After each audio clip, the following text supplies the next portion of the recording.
Ya. Oke, Kang Heri ya. Dibuka pertanyaannya. Iya. Kita langsung saja masuk pada pertanyaan. Ini ada dua pertanyaan yang sepertinya ada kaitannya nih. Mungkin yang satunya yang bertanya istrinya, yang satunya suaminya. Karena setelah saya baca-baca kok ada kaitannya, makanya saya bahas sekarang ini ya sama Pak Am. Ya. Assalamualaikum warahmatullahi wabarakatuh. Salam. Pak Am, sudah 2 tahun saya tidak bersilaturahim kepada ibu mertua karena saya kesal dan kecewa atas sikap beliau yang selalu ikut campur dalam masalah rumah tangga kami. Semenjak awal menikah, kurang lebih 6 tahun yang lalu, saya sering ditinggalkan oleh suami karena harus menginap atau menemani ibunya dan hampir setiap hari antar jemput ibunya, terutama ke pengajian-pengajian. Apakah wajar jika saya merasa cemburu karena suami lebih perhatian kepada ibunya? Sudah 1 tahun kami pisah rumah karena saya mulai tidak bisa menerima sikap dia yang kurang tegas. Dia juga tidak mau menceraikan saya. Menurut Pak Am, apa yang harus saya lakukan? Nah, itu pertanyaan yang pertama ya. Ini yang pertanyaan yang keduanya. Assalamualaikum Pak Am. Siapakah yang harus saya utamakan di antara ibu dan istri atau kedua anak? Ya. Jika nama dua anak ya di dia itu. Jika nama. Ya. Makanya dibahas langsung dua-duanya nih. Iya benar. Luar biasa Kak Heri, cerdas sekali betul. Iya. Sekarang saya punya hot seperti ini. Ya. Alhamdulillah ya. Saya lanjutkan Pak. Setiap hari saya harus mengantar ibu dan menjemput ke pengajian-pengajian di berbagai tempat. Sekarang salakina tante. Nah, sekarang istri mengajak mengontrak di luar kota. Sedangkan saya merasa khawatir jika ibu saya naik angkot. Saya juga sering menginap di rumah ibu karena ibu saya tinggal sendiri. Tapi istri saya mengatakan, gak usah pulang-pulang atau nikah saja sama ibu kamu. Ya, apa yang harus saya lakukan, Bang Afan? Oke, sahabat-sahabat sekalian. Coba Anda lihat dari kasus ini. Entah ini betul suami istri yang dua-duanya curhat. Entah mungkin yang satu dengan yang lainnya sebenarnya bukan suami istri. Tapi saya mendengar kasus ini bukan sekali, sering sekali. Jadi kadang-kadang dua orang ini dua-duanya tidak salah. Dua orang ini, si istri merasa tanda petik di nomor 2-kan. Kamu teh, kata si istri teh, kamu teh gimana? Istri kamu teh kan aku. Masa kamu masih tidur sama emak kamu? Sementara istri ditinggal, kamu antar sana sini ibu kamu. Kamu tuh coba mikir deh, gitu. Istri ngomong ini nggak salah sebenarnya, nggak salah. Si suami dia di posisi rumit. Betapa tidak ibunya sendirian. Dia ingin mengantarkan ibunya karena khawatir sudah tua harus naik angkot, ya, gitu. Nyebrangnya juga kebayang kumaha, ya, gitu. Motor segitu, wah serabat-serabat. Nah, salah satunya jamaah MPI. Gitu, ya, maksudnya serabat-serabat pakai kerudung jangan ngeyeng. Khawatir ibu nate disika dupa katabrak teh gitu, wah gitu. Tapi juga di sisi lain dia harus menghadapi istrinya. Si suami ini juga di posisi yang tidak salah juga sebenarnya. Jadi Anda bisa lihat hidup itu memang sandiwara yang Allah ciptakan agar kita belajar dari kehidupan. Kalau saya yakin itu, ya. Jadi untuk Anda yang istrinya ya, pertama memang wajar Anda menuntut ingin diposisikan sebagai istri, itu wajar sebenarnya. Tapi kalau boleh saya minta, Anda pun berusaha untuk memahami posisi suami Anda. Artinya mungkin ibunya itu benar cuma sendirian di rumah, ya gitu. Itu namanya empati. Ada saat dimana memang kita perlu memahami pasangan hidup kita. Dan Anda sebagai istri kalau legowo, ya, legowo, itu pahalanya teh berlipat-lipat. Karena Anda sebagai istri sudah melepas sebagian hak-hak Anda untuk mertua Anda. Anda pikir itu bukan sebuah bakti yang besar. Kalau itu dikembalikan pada agama, Anda akan lebih nikmat, gitu. Tapi memang ini bagi yang lemah iman susah memahaminya. Ini statement saya ini susah dipahami kalau iman kita memang pas-pasan. Tapi kalau iman kita sudah mapan, gini. Aku tahu suamiku itu harusnya ngantar aku. Dia malah ngantar ibunya. Nah, ibu katakan, ya Allah semoga itu jadi pahala untuk aku. Reda. Set. Tapi kalau gini, jadi aku disimpan di mana posisinya? Ibu nawe terus sok nyusu tak ibu. Jeung emak atas sare. Tah, itu bisikan hilas syaitonia, bisikan-bisikan setan. Dan setan akan mengatakan seperti itu. Malaikat akan mengatakan, coba suamimu itu juga di posisi pasti dia nggak enak. Saya kalau jadi suami, saya dia pasti sulit. Pasti sulit. Ngomong ke istri teh baeud sok sare jeung si emak. Ngomong ka emak, ya, meureunna cek emak saya teh. Ari aam teh tega atuh mah tingali geus kolot kieu naik angkot ka pangajian. Sok, saya aja bingung di posisi itu. Nah, Anda sebagai suami memang perlu juga sesekali memanjakan istri dengan tanda petik mengorbankan ibu. Mama punten untuk yang sekarang aku nggak bisa anter karena nggak apa-apa sekali-kali gitu ya. Gitu. Tapi saya tahu betapa dua orang ini kalau dua-duanya tulus sama Allah diberi pahala yang besar.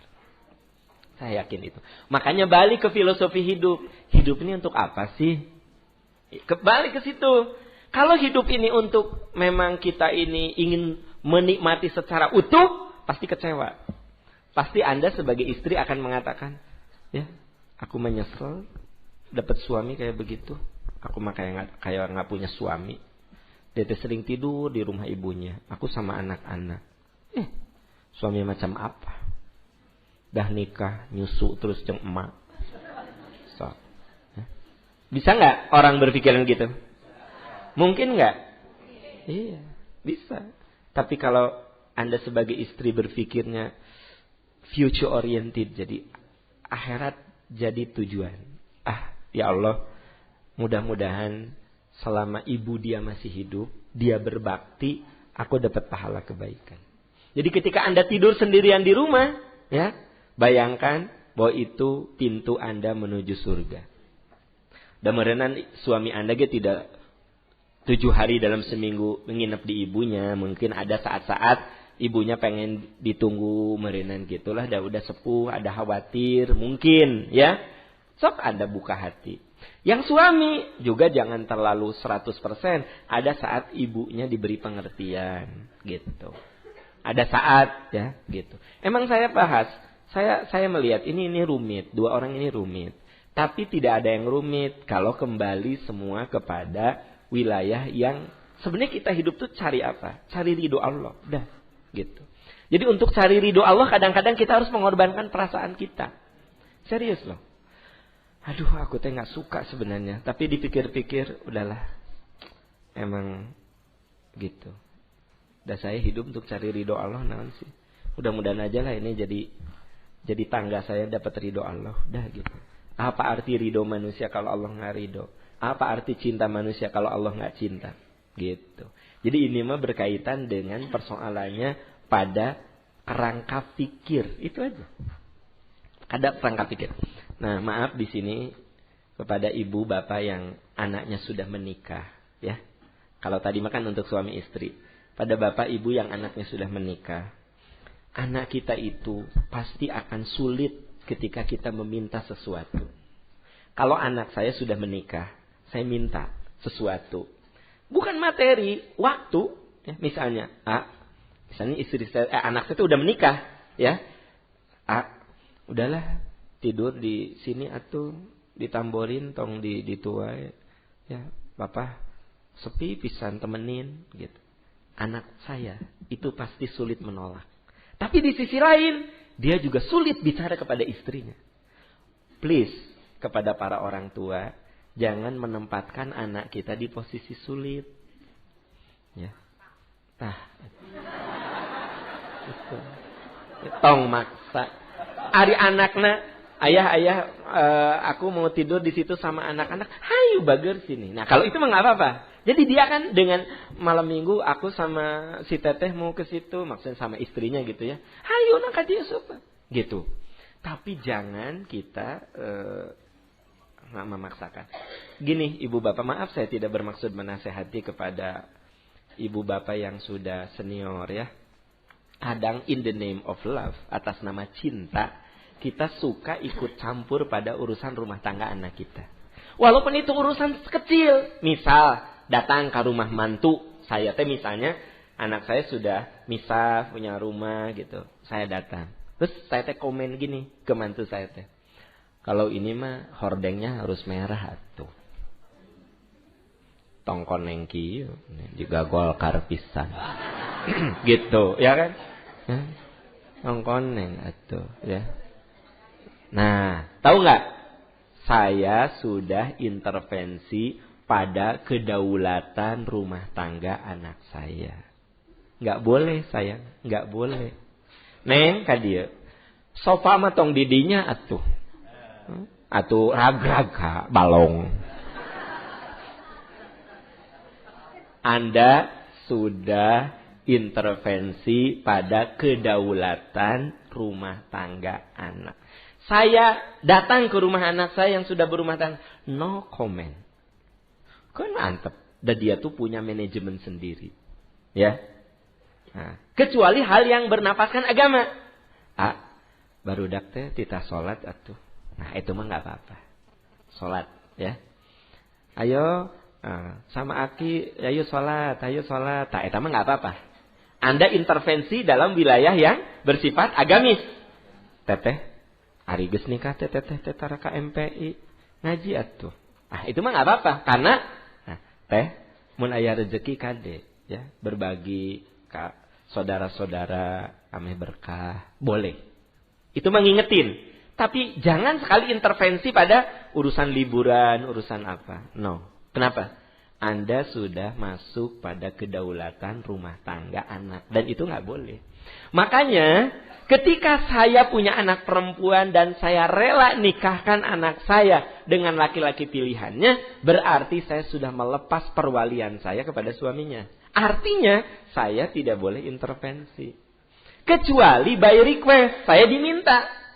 Pah, kalau aku teh lagi bikin rumah itu enaknya aku teh pengen ada kolam renang ya, itu di kamar apa di halaman belakang Pak?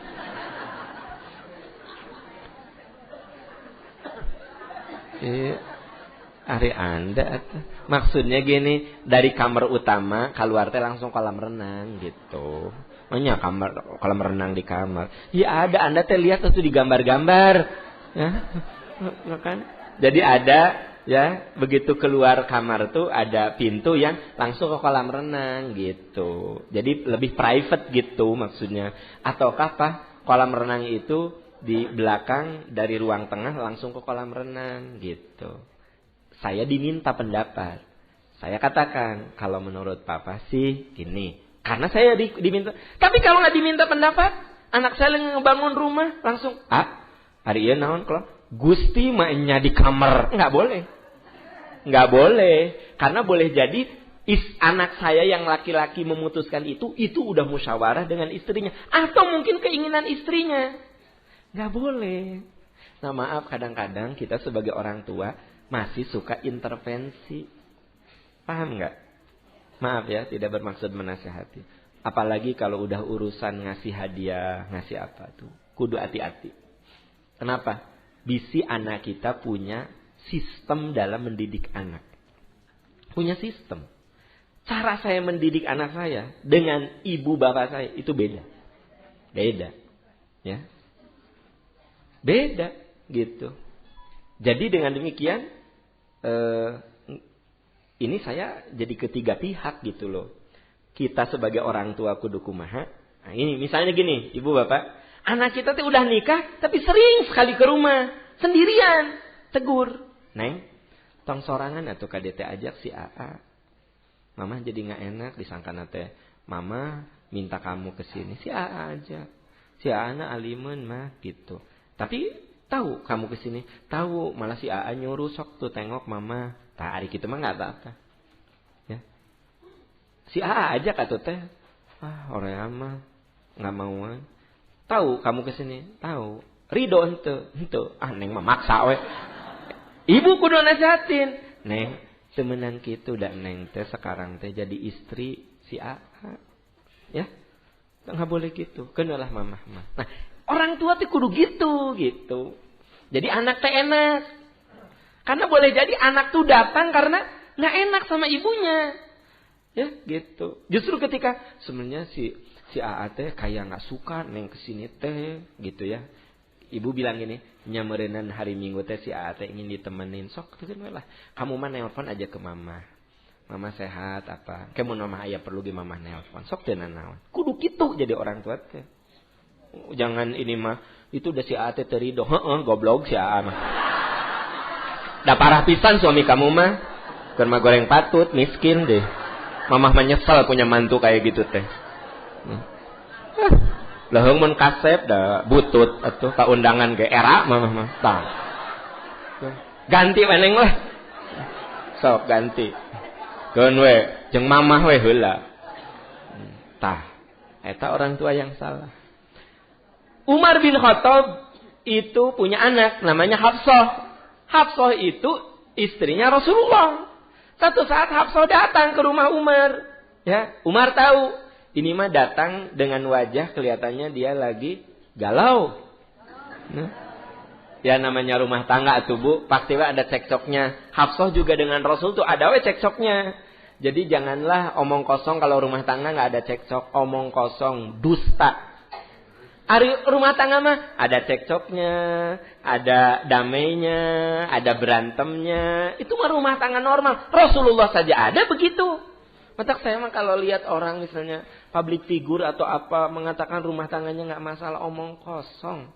Nggak usahlah bermain sandiwara begitu. Saya misalnya dalam forum paham kalau dengan istri gimana ya, ada saat damai, ada saat berantem, ada saat pabaud-baud, ada saat seserian. Iya wajar kan? Rasulullah juga begitu, gitu kan? Rasulullah juga begitu, ya. Ada saat istri teh diajak ke undangan mah, ke undangan hayu resep aya. Hoream mah pasti teh babaturan ayah kabehnya begitu. Ayah ada saat gitu. Ya kita ada saat ya wajar lah gitu, kehidupan namanya juga. Nah, rekan-rekan sekalian, Hafsah ini ada cekcok dengan Nabi. Terus Hafsah teh datang ke rumah Umar, ke ayahnya, ya. Apa kata Umar? Kamu lagi cekcok ya suami kamu. Iya ayah, kesel. Apa kata Umar? Balik. Tong ka dia, balik. Tamun geus damai balik ka dia ka ayah. Itu ayah yang hebat. Artinya apa? Kamu punya masalah, selesaikan. Ya, selesaikan. Kecuali kalau nanti dua-duanya datang, ya, dua-duanya datang. Mereka ingin dinasehati oleh kita, baru kita ngomong. Paham? Cuma satu mah, ya, langsung dipanasin, ya, dipanas-panasin. Iya, Neng teh lagi ada masalah sama suami. Yang ayah lah, keun geura manehna mah ada jelema miskin gitu. Mantep. Sok naon sok? Dak cek mama, cek ayah ge lah. Punya suami kayak suami kamu sekarang mah rugi. Tah itu teh ayah yang tidak bijak. Walaupun benar begitu, ya. Apalagi terus menggugat. Kamu sih nggak nurut sama ayah. Dulu tuh ayah nggak suka, nggak setuju. Ayah narasakan tuh, nggak boleh juga. Karena kita tidak bisa memutar jam. Misalnya gini, bapak ibu punya anak, dia menentukan pilihan. Anda tuh nggak suka, atuh teh lah, misalnya kan. Tapi anak kita ngotot.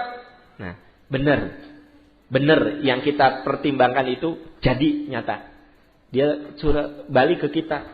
Jangan gini. Tuh. Matak nurut ke ayah. Matak nurut ke ibu. Sekarang kamu rasakan apa tuh? Gak boleh gitu. Kenapa? Karena kita tidak bisa membalikan waktu. Sekarang mah cari solusi gimana. Paling seneng orang tua itu kalau melarang anak, lalu anak ada masalah, balik lagi, lalu katakan, tuh, tinggal itu. Nah, jangan jauh-jauh atau ibu misalnya anak teh lewat, jangan sayang gitu, bro, tuh kan, bener kata. Nah, kita teh seneng gitu teh, seolah-olah omongan kita teh memang, bro, tuh kan, bener kan, tuh. Nah boleh gitu, bro, aduh sayang sini, udah, makanya nurut ke mama. Karena itu membuat anak kita menjadi merasa bersalahnya 2-3 kali. Dia tuh sudah jatuh tertimpa tangga. Udah salah, dipersalahkan.